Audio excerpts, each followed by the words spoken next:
एक बहुत बड़ी डील साइन कर दी है और उस डील के बाद ब्रह्मोस का जैसे मानो एक अंबार लगा दिया है। मोदी जो है ना, मोदी भारत की तारीख का एक बहुत बड़ा लीडर है।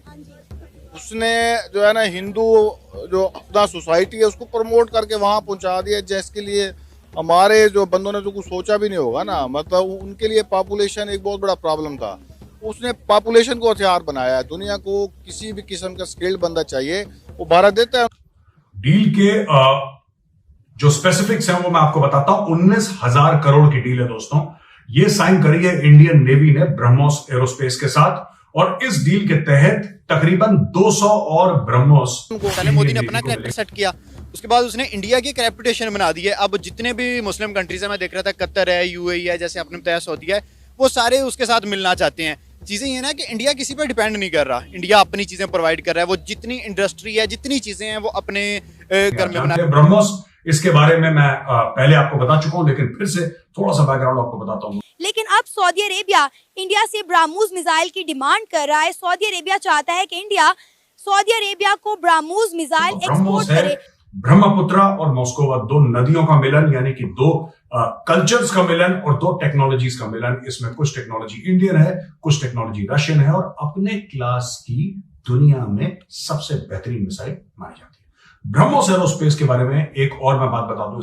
इस कंपनी ने तीनों प्रकार की मिसाइल बनाई है। ब्रह्मोस एरोस्पेस मेन कंपनी है जो बनाती है, दिल्ली में बेस्ड है। और ये जो ऑर्गेनाइजेशन है ब्रह्मोस एरोस्पेस, इसने हवाई जहाज से फायर करने वाले ब्रह्मोस बनाए हैं। इसने समुद्री जहाजों से, जो कि अभी नेवी ले रही है वो, और जमीनी यानी कि इंडियन आर्मी के लिए भी इसने ब्रह्मोस बनाए हैं। जय हिंद दोस्तों, एसपी न्यूज़ 91 में आपका स्वागत है। दोस्तों मैं आपको बता दूं कि इंडियन नेवी के साथ एक डील जो है साइन हुई है, जो कि 14,800 करोड़ रुपए की जो है डील है ब्रह्मोस को लेकर के। ब्रह्मोस मिसाइल इंडियन नेवी को चाहिए, और उनका कहना यह है इसमें 14,800 करोड़ की जो ये डील है, इसमें करीबन 220 जो है ब्रह्मोस मिसाइल इंडियन नेवी को प्रोवाइड की जाएंगी। मैं आपको बता दूं कि ब्रह्मोस मिसाइल इतनी खास है कि अपने स्थान से 400 किलोमीटर तक ये वार कर सकती है। और जब रूस और यूक्रेन का वार चल रहा था, तब रूस ने इसके लिए स्पेशल डिमांड की थी, वहाँ पर भेजी गई थी। लेकिन फिर से अब जब सऊदी अरेबिया को ये पता चला, तो अब सऊदी अरेबिया की भी मांग है कि जो ये ब्रह्मोस मिसाइल है, अब सऊदी अरेबिया भी इस चीज़ के लिए डिमांड कर रहा है। मैं आपको बता दूँ, इंडियन नेवी जो कि 220, ये अगर डील जैसे ये फाइनल हुई है, ये 220 मिसाइल जब तैनात हो जाएंगे, तो चीन क्या, पाकिस्तान क्या, सबकी पतलूनें गिली हुई हैं। जब से ये खबर जो है चर्चाओं में है, जब से ये खबर वायरल हुई है, जब से ये समझ लीजिए आप, ये लोग घबराए हुए हैं। अब दोस्तों पाकिस्तानी मीडिया का इस पर क्या रिएक्शन है, तो आइए दोस्तों साथ मिलकर इस वीडियो को देखते हैं। इस डील के बारे में और बता दूं कि ये जो है ये इंडिजनाइज करने की कोशिश करी गई है, और इसके पुर्जे जो हैं, इसके पार्ट्स हैं, कई इसके पार्ट्स रूस से इंपोर्ट हो रहे हैं। भारत पूरी कोशिश कर रहा है, ब्रह्मोस एरोस्पेस पूरी कोशिश कर रहा है कि इन पुर्जों को और ज्यादा इंडिजनाइजेशन हो, यानी कि भारत से और ज्यादा पुर्जे। ये देखिए, आत्मनिर्भर भारत मतलब ये नहीं कि आपने पूरा आत्मनिर्भरता के चक्कर में आपने पूरी की पूरी मिसाइल, ऐसे नहीं होता। धीरे धीरे धीरे करके आपने बढ़ाया उसमें भारत का कंटेंट, वो इसमें कोशिश करी गई है दोस्तों। और ब्रह्मोस एरोस्पेस के बारे में एक और बात कही गई है कि इसको सरकार ने टारगेट दिया है $5 अरब एक्सपोर्ट का। 2025 तक ब्रह्मोस एरोस्पेस $5 अरब का एक्सपोर्ट कर चुका होगा।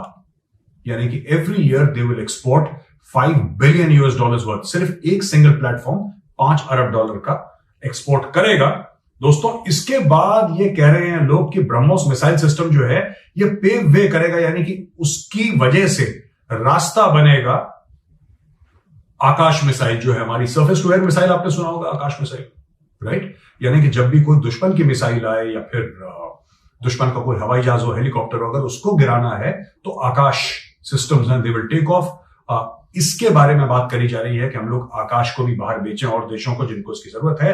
और जो आपके हॉविट्जर्स हैं, हॉविट्जर्स यानी कि आपकी जो तोपें हैं, राइट, या आपके आर्टिलरी के पीसेस है, उसको एक्सपोर्ट करने की बात है। लोग बात कर रहे हैं LCA तेजस की, लाइट कॉम्बैट एयरक्राफ्ट तेजस की, प्रचंड हेलीकॉप्टर की। दोस्तों ये जो पूरा मैटर है, इकोसिस्टम है, सरकार ने यह बोल रखा है अपने डीएस को, डिफेंस अटैचीज जो है, जो हर एक हाई कमीशन, हर एक एम्बेसी में रहते हैं, आर्मी नेवी एयरफोर्स के अफसर रहते हैं, सबको बोल रखा है कि बॉस बेचो ये हथियार। भारत के हथियार दुनिया के कोने कोने में पहुंचने चाहिए। एक जमाना था जब कोने कोने के हथियार दुनिया के भारत पहुंचते थे। भारत फ्रांस से भी लेता था, अमेरिका से भी, रूस से भी, इजराइल से भी। अभी भी है हथियार, ऐसी बात नहीं कि अभी नहीं आ रहे, लेकिन वो जो पलड़ा है अब धीरे धीरे पलट रहा है। भारत के state of the art cutting edge weapon systems दुनिया में भेजे जा रहे हैं। आर्मेनिया से आप पूछ लीजिए तो आर्मेनिया वाले कह रहे हैं कि बॉस जो आपने भेजा है ना, पिनाका ने कर दिया बम बम वहां पे। अजरबैजान वालों को पसीना आ गया, तुर्की को पसीना आ गया, पाकिस्तान को पसीना आ गया कि आखिर भारत ने वहां पे भेज क्या दिया ऐसा, राइट। और मैं तो कह रहा हूं ब्रह्मोस भी दो उनको, 2-4 लगाएं वो अजरबैजान के। अजरबैजान को पता लगे कि अचानक ब्रह्मोस कैसे बड़े बड़े देशों की खुजली और खाज दूर कर देता है। अच्छा जी, ये Indian defence industry focusing on improving hardware quality. अब देखिए, आपको हार्डवेयर की क्वालिटी तो इंप्रूव करनी पड़ेगी। जब आप किसी को बेचेंगे तो उसके पास तो चॉइस है। कल आप बोलेंगे कि भाई हमें इटली को बेचना है हथियार, अगर आप ये बोलते हैं हमें ब्राजील को बेचना है, तो दे विल लुक एट उनकी, जिसके पास पैसा है, जाहिर सी बात है वो चाहेगा कि वर्ल्ड का बेस्ट चीपेस्ट प्राइस में मिले। मुझे ऐसा लगता है कि ये टेक्नोलॉजी भारत ने काफी हद तक स्पेस में क्रैक कर ली है। World class rockets are being sent to space at a fraction of the cost of NASA by ISRO. ISRO जो भेज रहा है ना, 1/10 कॉस्ट में, 1/10 कॉस्ट में वही रॉकेट स्पेस में भेज रहा है। तो मुझे लगता है कि यही टेक्नोलॉजी और यही माइंडसेट वेपन सिस्टम्स में मिलाना, world class weapon systems at the cheapest possible rate Bharat बेचेगा। और भारत ने काम शुरू कर दिया, लेकिन रास्ता दिखा रहा है इसमें ब्रह्मोस। अच्छा दोस्तों, एक और खबर है जिसके बारे में बात करना चाहता हूं। मेरा दिल थोड़ा सा दुखा है। देखिए ऐसा है ना, हमने ये न्यूज कवर करी थी कि यूबी एरिया जो है, उत्तर भारत एरिया, वो कोर बन रहा है। फिर इसमें यह बोला है कि हेडक्वार्टर उत्तर भारत, ये एडमिनिस्ट्रेटिव फॉर्मेशन है सेंट्रल कमांड के अंदर। ये it will be converted into a full fledged corps known as 18 corps, और ये एलएसी में जाएगा। फिर इसके ऊपर काफी चीजें बताई गई हैं, मीडिया में आ रहा है, मैं मीडिया से खबरें लेकर आ रहा हूं कि ये इस तरीके से डिप्लॉय होगा, bridging the gap between 14 core, ले वाला 14 कोर अपना लद्दाख वाला, जहां पे कारगिल भी है, सियाचिन भी है, वो वाला, और फिर 33 कोर सुखना ईस्टर्न कमांड, वो ले वाला नॉर्दर्न कमांड में है, ये ईस्टर्न कमांड में सुखना। इसके बीच में डिप्लॉयमेंट पैटर्न्स की बात करी है। Dehradun base 14 division previously under western command was also brought under headquarter. ये दुनिया भर की यहां पे बातें लिखी हुई है। यार देखो, मैं एक बात बताता हूं,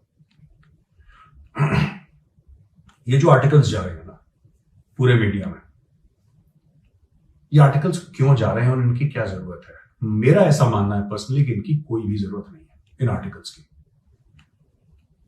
We should not give more information than is required.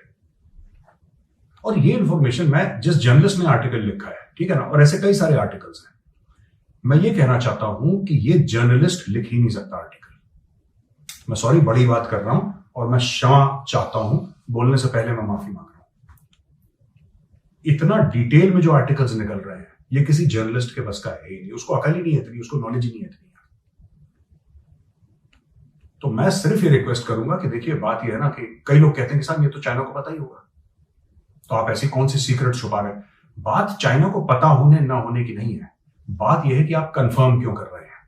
अगर कोई चीज इसमें चाइना को अगर डाउट है तो आप कागज में लिख के कंफर्म क्यों कर रहे हैं। देखिए, मैंने भी एक टीवी सीरीज शूट करी थी दोस्तों, पेट्रियट, आपने नाम सुना होगा और आपने कई लोगों ने देखी भी है। मैं हर एक यूनिट पे जाता था, आर्मी की, नेवी की, बीएसएफ, सीआरपीएफ, मैं कई जगह सीआईएसएफ, कई जगह घूमा, मैं कोस्ट गार्ड घूमा और मैंने यूनिट्स के साथ शूट करा। लेकिन मैं वहां पे शौर्य की जो कहानी थी, मैं शौर्य की कहानियां सुनाता था और वो देखता था कि वो जिंदगी अपनी कैसे जीते हैं, कि मैं फौजी को आपके घर तक ला सकूं या फिर आपको फौजी के यहां, जहां पे उसका ऑपरेशनल एरिया है, जहां पे पोस्टेड है, वहां पे ले जा सकूं। आप देख सके कि फौज की जिंदगी ऐसी है। हमने कभी कोई स्ट्रेटेजिक मैटर ऐसा ओपनली डिस्कस नहीं करा। मुझे लगता है कि ये हमें नहीं डिस्कस करना चाहिए दोस्तों। हाँ, एक खबर थी कि उत्तर भारत एरिया को एक कोर बना रहे हैं, 18 कोर बनेगी, लेकिन इतना विस्तार में लिखना है। और मैं फिर कह रहा हूं, मैं जर्नलिस्ट को गलत नहीं मानता। It is not the journalist's fault. I don't blame the journalist who has written this article.